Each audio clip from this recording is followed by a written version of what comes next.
اور کلیم میں انہیں زمان پارک کے ارد گرد کافی گھر مل گئے۔ عمران خان کے ننیالی رشتہ دار آج بھی وہیں آباد ہیں۔ عمران خان کی 4 بہنیں ہیں۔ روبینہ خانم سب سے بڑی ہیں۔ انہوں نے لندن اسکول آف اکنامکس سے گریجویشن کی اور ایک طویل عرصے سے وہ اقوام متحدہ سے وابستہ ہیں۔ علیمہ خانم ایک بزنس ویمن ہیں جو کہ لمس سے فارغ التحصیل ہیں اور کاٹ کام نامی ٹیکسٹائل مصنوعات خرید کر برآمد کرنے والی کمپنی کی سربراہ ہیں۔ انہوں نے ہمیشہ عمران خان کا بھرپور ساتھ دیا ہے۔ یہ شوکت خانم ہسپتال، عمران خان فاؤنڈیشن اور نمل یونیورسٹی کے بورڈز کی ممبر بھی ہیں اور عمران خان کی سیاسی سرگرمیوں کے دوران ان کے گھر کی دیکھ بھال اور انتظامات بھی یہی دیکھتی ہیں۔ آج کل وہ اپنے بھائی کی رہائی کے لیے بھی سب سے زیادہ سرگرم ہیں۔ عظمیٰ خانم ڈاکٹر ہیں جبکہ رانی خانم زیادہ تر فلاحی سرگرمیوں تک محدود رہتی ہیں۔ 4 بہنوں کے اکلوتے بھائی عمران خان کا بچپن عیش و آرام میں گزرا۔ ان کی فیملی اپر مڈل کلاس سے تعلق رکھتی تھی، چنانچہ ان بہن بھائیوں کی تعلیم و تربیت بہترین اداروں میں ہوئی۔ عمران خان نے ایچیسن اور بعد ازاں کیتھیڈرل اسکول میں تعلیم حاصل کی۔ وہ بچپن میں شرمیلے مگر بہت چاق و چوبند تھے اور کھیل کود میں بھرپور حصہ لیتے تھے۔ زمان پارک کے گرد و نواح میں اپنے کزنز کے ساتھ مختلف شرارتیں کرنا ان کا معمول تھا۔ کرکٹ کا انہیں بچپن ہی سے شوق تھا کیونکہ ان کے فرسٹ کزن جاوید برکی، ماجد خان اور جہانگیر خان معروف کرکٹرز تھے۔ عمران خان 9 برس کے تھے جب ماجد خان نے لاہور میں انگلینڈ کے خلاف کھیلتے ہوئے شاندار سینچری سکور کی۔ اسی وقت عمران خان نے بھی کرکٹر بننے کا فیصلہ کر لیا۔ And one has got to think back a long time to think of a better 100 like that in any form of cricket. 1969 سے 1971 تک عمران خان نے مختلف اوقات میں لاہور اے، بی اور پھر لاہور کی آفیشل ٹیم کی نمائندگی کی۔ جون 1971 میں انہیں صرف 19 برس کی عمر میں انگلینڈ کے خلاف ایجبسٹن میں ٹیسٹ کیپ مل گئی، مگر اس میچ میں ان کی کارکردگی کوئی خاص نہیں تھی۔ اپنے کزنز کے مشورے پر انہوں نے مزید تعلیم کے لیے انگلینڈ رہنے کا فیصلہ کیا کیونکہ انگلینڈ میں کرکٹ کی تربیت اور کھیل کی بہتر سہولیات میسر تھیں۔ پہلے انہوں نے رائل گرامر اسکول ووسٹرشائر میں داخلہ لیا۔ یہاں تعلیم سے زیادہ ان کی کرکٹ میں کارکردگی نمایاں رہی اور اسی بنیاد پر انہیں کمزور گریڈز کے باوجود آکسفورڈ یونیورسٹی کے کیبل کالج میں داخلہ مل گیا۔ یہاں سے انہوں نے 1975 میں فلسفے، سیاست اور معاشیات میں گریجویشن کی ڈگری حاصل کی۔ آکسفورڈ میں اپنے قیام کے دوران وہ یونیورسٹی کی بلو کرکٹ ٹیم کا حصہ رہے، جبکہ 1971 سے 1976 تک وہ ووسٹرشائر کی جانب سے کاؤنٹی کرکٹ بھی کھیلتے رہے۔ 1974 میں انہیں انگلینڈ کا دورہ کرنے والی پاکستانی ٹیم میں شامل کیا گیا اور انہوں نے ٹرینٹ برج میں انگلینڈ ہی کے خلاف کھیل کر اپنے ون ڈے انٹرنیشنل کیریئر کا آغاز کیا۔ ٹیسٹ کی طرح ون ڈے ڈیبیو میں بھی عمران خان کوئی وکٹ حاصل کرنے میں ناکام رہے، تاہم اس سیریز کے دوسرے ون ڈے اور پہلے ٹیسٹ میں وہ اپنا ون ڈے اور ٹیسٹ کا پہلا شکار کرنے میں کامیاب رہے۔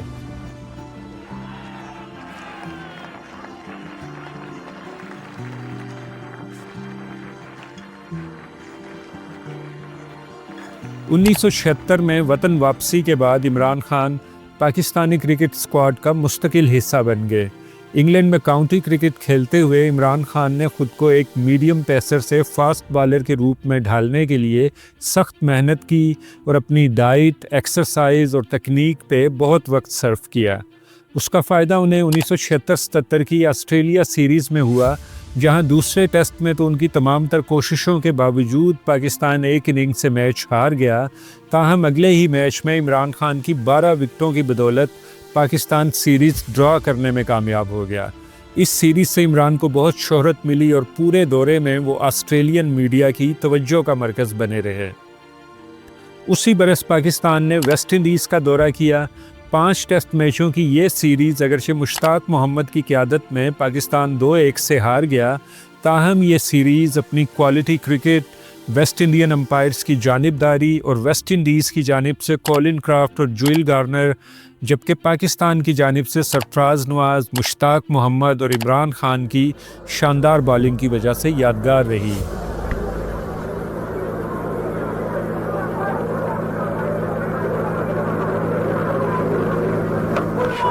Na ni kwani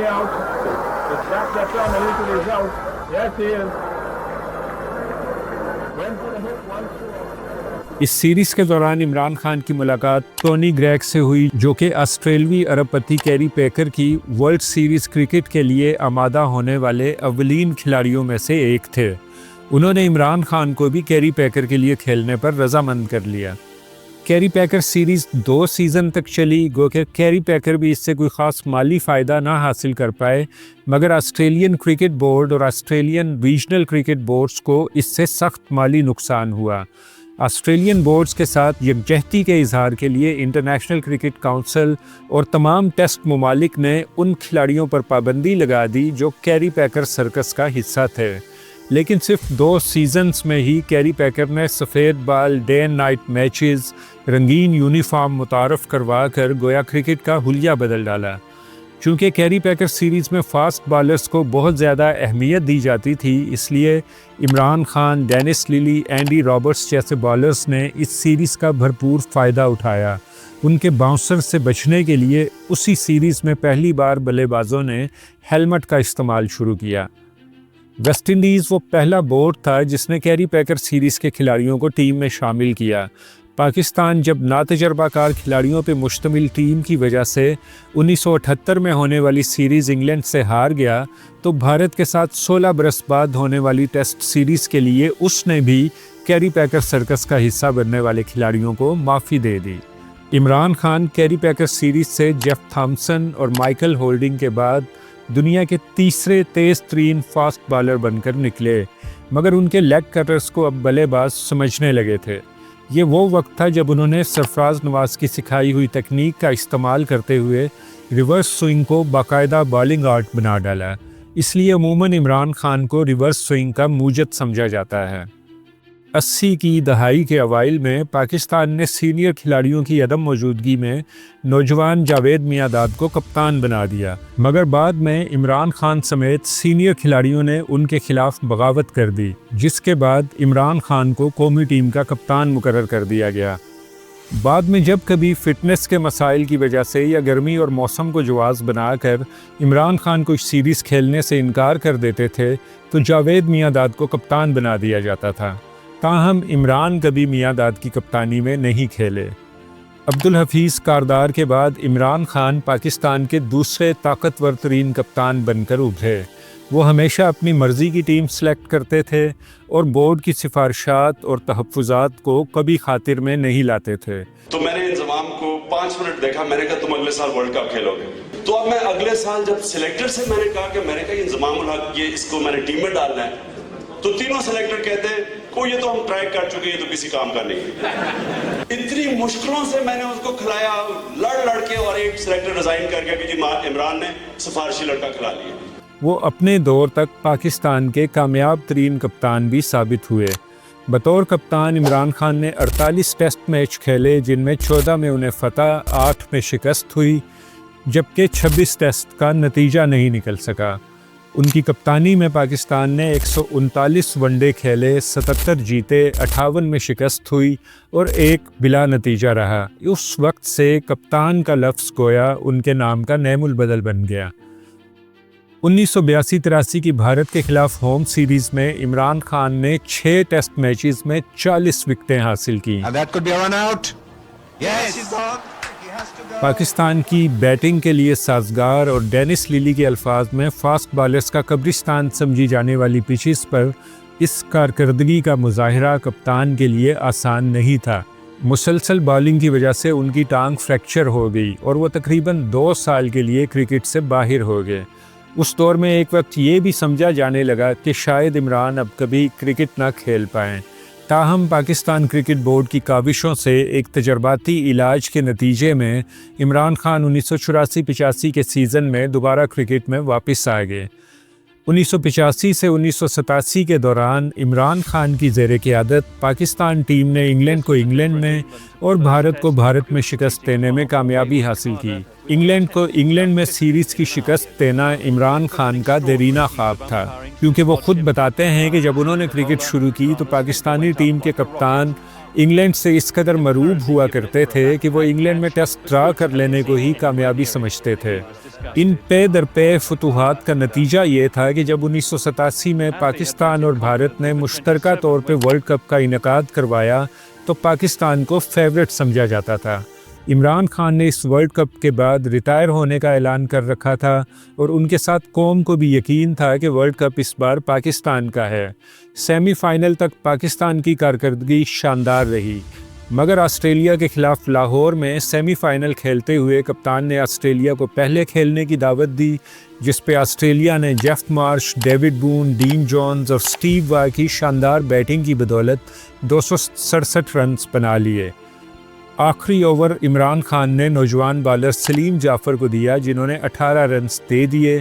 انہی 18 رن سے آسٹریلیا میچ جیت گیا۔ پاکستان کی جانب سے صرف جاوید میاں 70 اور عمران خان 58 رنز بنا کر مزاحمت کر پائے۔ کریگ میکڈرمٹ نے صرف 44 رنز دے کر 5 وکٹیں حاصل کر کے پاکستان کے ورلڈ کپ کی جیت کا سفر ختم کر دیا۔ عمران خان نے کرکٹ چھوڑ دی، تاہم پاکستان کو ویسٹ انڈیز کے دورے کا مشکل مرحلہ درپیش تھا۔ ایسے میں اس وقت کے آمر صدر جنرل ضیاء الحق نے عمران خان سے ریٹائرمنٹ کا فیصلہ واپس لینے کی درخواست کی، جس پر عمران خان فیلڈ میں واپس آ گئے۔ عمران خان کی واپسی ٹارزن کی واپسی ثابت ہوئی۔ انہوں نے ورلڈ کپ کے سیمی فائنل میں اپنے کیریئر کی آخری گیند پر وکٹ حاصل کی تھی۔ ویسٹ انڈیز میں پہلے ہی ون ڈے کی دوسری اور تیسری گیند پر لگاتار 2 وکٹس حاصل کر کے انہوں نے اپنی واپسی کا بھرپور اعلان کیا۔ And is given out LBW, Gordon Greenwich. Imran Taduja. And he's bowled it. The one which came back onto. دلچسپ بات یہ ہے کہ اپنے پورے کیریئر میں ہیٹ ٹرک کرنا عمران خان کا خواب ہی رہا۔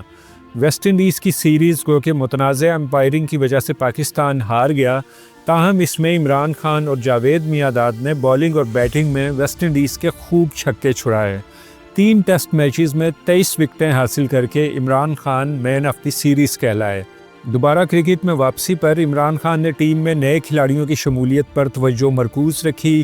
وسیم اکرم تو اس وقت تک خطرناک آل راؤنڈر بن چکے تھے۔ عمران خان نے عاقب جاوید، وقار یونس کو بھی بھرپور موقع دیا۔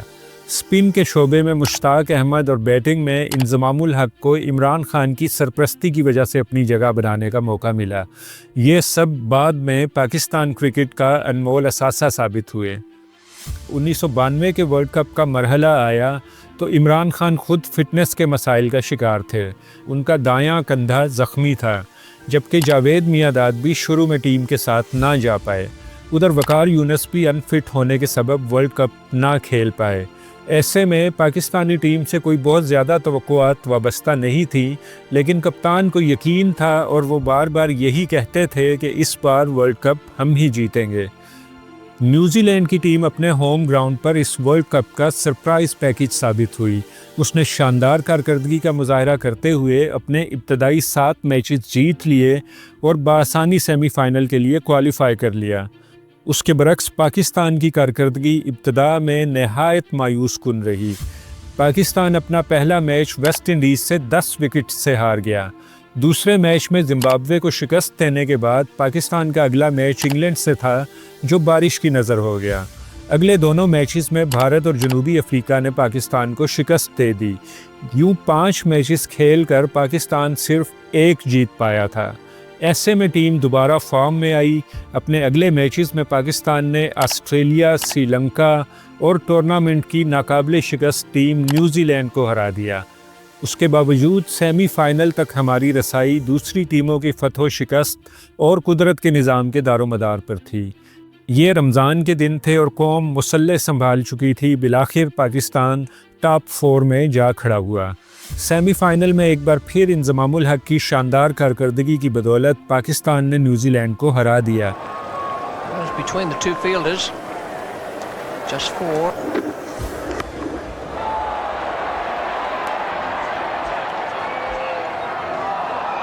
It's gone right over that fielder for a moment. Would have thought the win. اس میچ میں کپتان 1 ڈاؤن آئے۔ وہ بہت دیر تک کھڑے رہے اور بہت سی گیندیں ضائع کرنے کے باوجود خاطر خواہ کارکردگی نہ دکھا پائے۔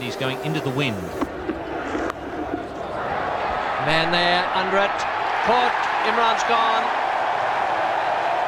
Harris has the wicket.